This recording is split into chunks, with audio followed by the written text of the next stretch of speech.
Kate Milfalcha, welcome to Irish Granny Helen. Welcome to Nate at Third Wish. Hi. Hiya. Hi, It's everyone. Hi, Helen. been so long, right? I know. Oh, it's hard. A long time. I know. Yeah. So this is our short video that's meant to be entertaining and fun. Did you find any topics? I have a little topic that I want to talk about. Of course, I did my homework as I do, every week, like a full dissertation and, my essay. But I have a little something to share. Yes. You People want to have say something? commented that they're very proud of you, that you've done your work. Where's my apple? Okay, so what did you find? Well, I wanted to kind of bring up a topic that comes usually around at this time of year.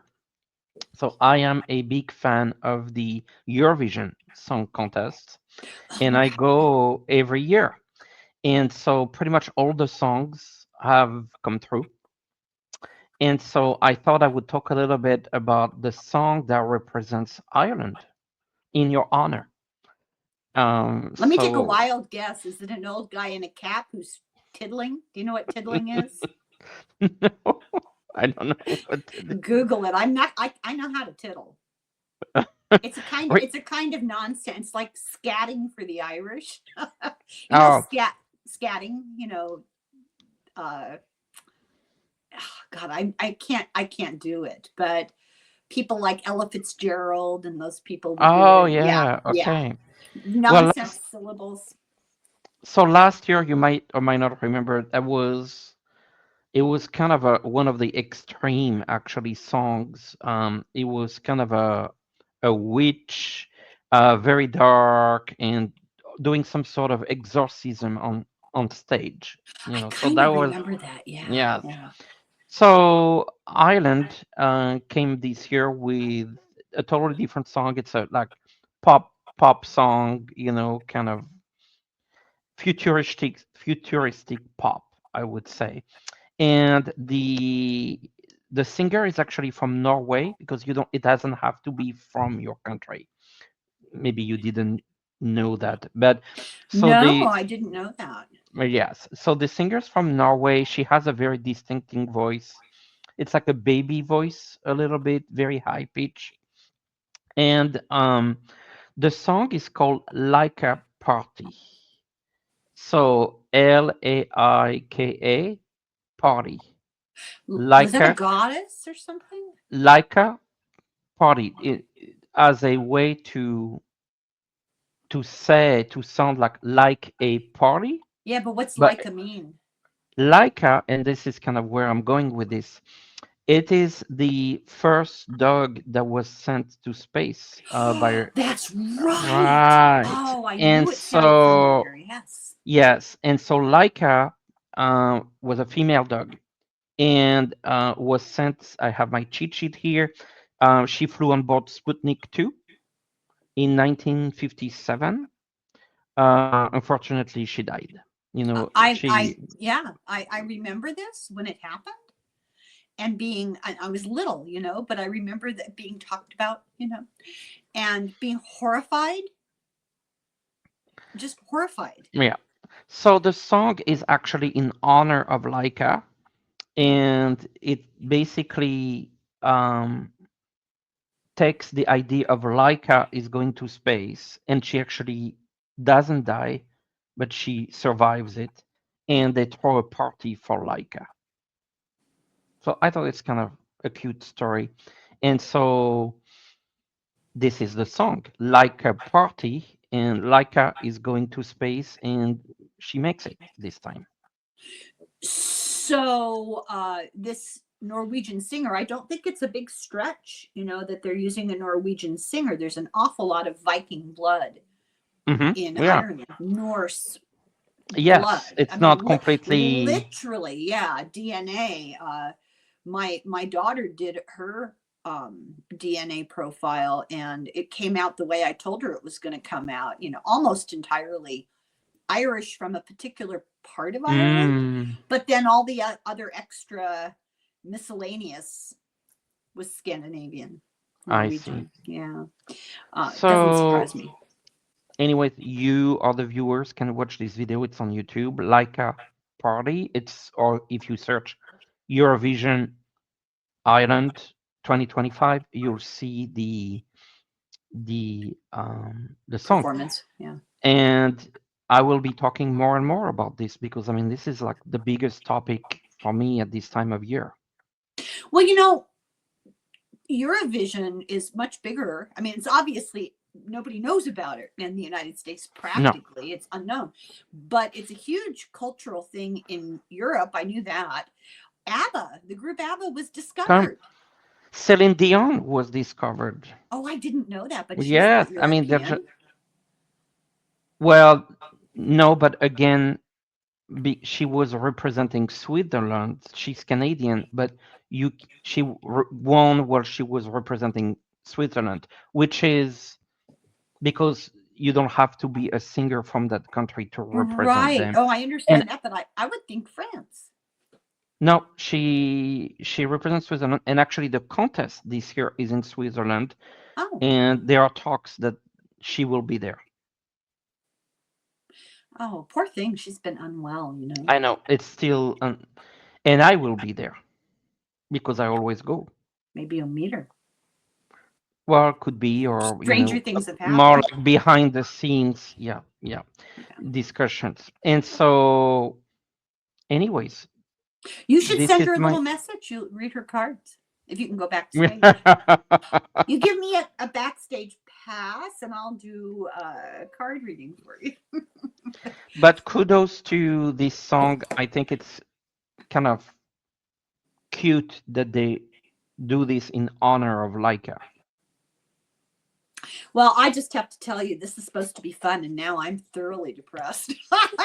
Well, this is fun because the song itself is kind of upbeat and Oh, okay. it's very upbeat. It's like pop slash disco futuristic. Oh, I don't think you would like the song, um, being not your style from our discussion, there's no but moment of tap dancing in it. yeah, No. but I like the idea of changing the outcome and make it imagining Yeah. and doing something in honor of Laika, which didn't deserve to pass from it was not safe for any human or animal. Oh, You it's know, just disgusting. Um, you're not saying anything about the French, the entry of the French. Who are they? it hasn't been announced yet. Oh, so it's early days yet. When is the show? The show is the second week of May. Oh, it's a while yet. Yeah. I can get my travel plans together. And I won't be there. Yeah, I won't be doing any You're kind of not going to go YouTube this year? work.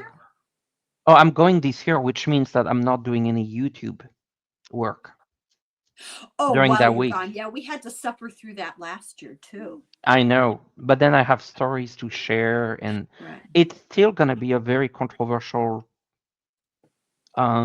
It's Yeah. Remember Oh, we yeah. discussed it, and it Yeah. is still political. Russia is not part of the contest because of what's Ukraine. going on, and there's Ukraine, and then there's I mean, I'm not going into that, but there's controversy on the Israeli entry. Representing Israel. Israel's not part of Europe, is it? No, but it's a song contest with a group of TV stations that are part of the same group, and Israel is part of the same group. Actually, Australia is part of that group too. Oh, I didn't know. It's more of a And global thing. and at some point we had Turkey. That's not as hard to understand because Turkey's, isn't Turkey in NATO now or trying to be in NATO? Well, that's actually something we can discuss also in the current events show because Turkey lately has been siding more with Europe. Yeah, that's what and they've been working on a PR program. To me, it seems very obvious that they are trying to rehabilitate their image globally. They're getting a lot of coverage on reality TV.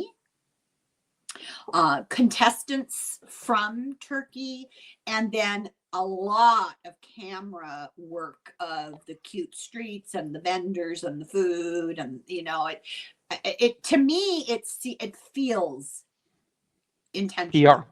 Yeah. Well, and if I'm not mistaken, I believe Turkey applied to join the EU Okay, so that's what I'm thinking about. I knew there was something a going while on. back, and it's Yeah. still, I mean, like, Ukraine has applied, Turkey. I mean, there's like a list, like, there's a fairly long list of countries who have Well, applied. Erdogan doesn't exactly have a stellar record of human rights, so And, I mean, the application process is extremely difficult. I don't have a clever retort. I'm thinking of like when you apply for a bank card or membership in a gym, or okay. Well, Okay. you'll have to keep us. You're our foreign Yes. correspondent. It's just the first mention of the Eurovision Song Contest. You should come do a live from the contest, from the competition. We'll talk about it. We'll talk about it. Okay. Oh, my turn. Yeah. So I was thinking about this quite a bit, and I realized this makes me sound even older than I already am. When you get older, you start to narrow the things that upset you into just a handful of the same things all the time. Let me give you an example. Get off of my lawn. Mm-hmm. That would be an example. I have a neighbor who's completely obsessed with people who walk their dogs and pick up their dog poop and put it in her trash can. In this town, we have a law that if your trash can is on the curb for pickup, or it's in the alley, because most of the residential neighborhoods have alleys between blocks. So, backyard to backyard, there's an alley and a garage entrance and that kind of thing. And that's where people keep their cans. And if their can is even a tiny fraction of an inch on the ground of the alleyway itself, out of their property, legally, you can do that. You can put dog poop in their can. And I have a hard time understanding what exactly is going on in your life that you're checking your trash every day for bags of dog poop. I just don't understand that. It's bizarre to me. But that's one of the things. That and stay off of my lawn. Those are the two most popular. Now I'm going to talk about what my fun idea to talk about is, which is grammar. And I have to say, starting out, everyone speaks in the vernacular. We just talk, and we don't worry too much about how grammatically correct things are that we say. Some of us are a little bit more snarky about it, but everyone I've heard myself on my videos say things grammatically incorrectly, and I've been horrified, and it's too late because it's out there. But nobody cares. I'm the only one who cares, but I'm not the only one who cares. So I wanted to I'm not going to go into huge details, but there's this woman who's a big, gigantic grammar nerd, and she found fellow grammar nerds, and she has done a documentary with her husband called Rebel with a Clause. I just love a good pun. And so there's this big article here, which I won't belabor, but she had a little mini conference, a big get together in New York. This is a New York article, and her name is Ellen Joven. She goes state to state and sets up a table and answers people's grammar questions. Oh my. And there's a whole club associated with it. So I don't really have anything intelligent to say about it other than I spent my entire childhood diagramming sentences. Nuns were, as we politely referred to them, grammar Nazis. Mm-hmm. And so we learned a lot, but as no one's perfect, but I wanted to show you, just for fun, some books that I love having to do with grammar. Eats, Shoots, and Leaves, and it's not entirely about grammar, but Lynn Truss is hilarious. And then talk to the hand is called The Utter Bloody Rudeness of the World Today, or 6 Good Reasons to Stay Home and Bolt the Door. And then finally, this is a different author, The Transitive Vampire, A Handbook of Grammar for the Innocent, the Eager, and the Doomed by Karen Gordon. And then I want to end it with kind of a ridicule of myself, because I thought I was pretty hot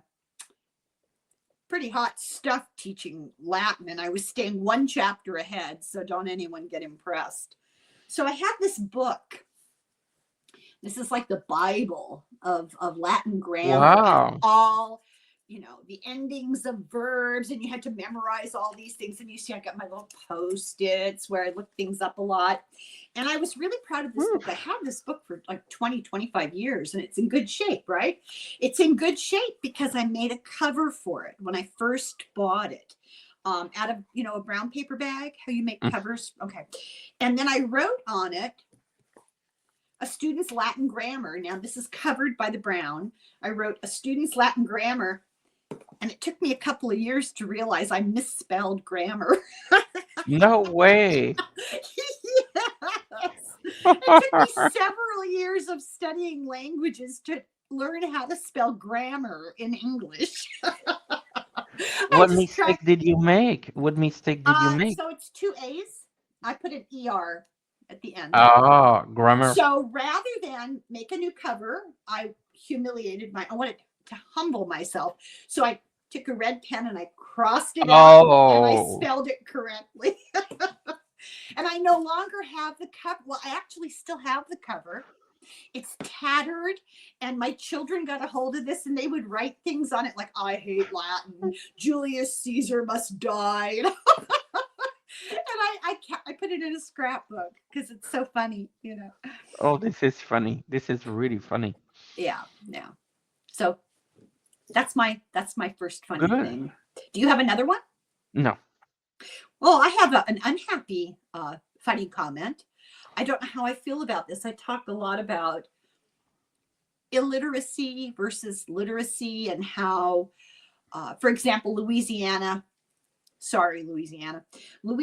has a 30+% illiteracy rate, like people cannot read, and the other 70 roughly percent read on a 4th grade level. And that's no reflection of the people. It's a reflection of a culture and a system that denies education, denies the importance of education, provides no role models. People can't get their hands on books. So I saw a headline that horrified me the other day, and I wanted to share it as a positive thing, because it's not just Louisiana. In England, the UK, 40% of citizens, people in the UK last year did not read a book. Wow. At all. 40%. Not even like an illustrated graphic novel of Garfield or something. That 0 books. Yeah. What about a gossip magazine? I don't know. Like reading. No. They're online. They're on their phones. Oh, but I mean, that could be that they read online. Oh, you're so naive. Well, like if they read a Substack. Quelle naivete. I made that up. I don't even know if that's correct. Yeah, you're right. There, it could be. I'm sure that there's some, and there's also audio books. It's not the same. It's not the same. I had this conversation with my daughter. I sent my granddaughter a book, and which I do fairly frequently. And I asked my daughter, did she like the book? And my daughter said, well, I haven't read it to her yet. Now, this is my almost 11-year-old granddaughter, who's a fabulous reader, And I said, well, Teresa is my daughter. I said, Teresa, there's a difference. I mean, it's good that you read to them. You should read to them. But there's a difference between being read to, listening, and physically reading a book. There's a different part of the brain that is engaged, and it stimulates the imagination in a different way, and you engage with the actual words differently, and you remember things differently. It's really important you don't substitute audio for the actual visual reading Yes, of a yes. book. So, you know, we had this. These are the things I fight with my children about. she agreed with me, you know, but yeah, but there you go. So that's all I have. That's all I have. Endless old people complaining. But that was pretty good. And look, Yeah, we kept it about the time we wanted to keep it. we're pretty good with it. Yes. It's a miracle of God, is what it's the I intercession of the know. angels. I know, a miracle, small miracle. Very small. Okay, thank you, Nate. And we're going to be back with more serious stuff. Yeah. Thanks, everybody. Slung the foil. Bye.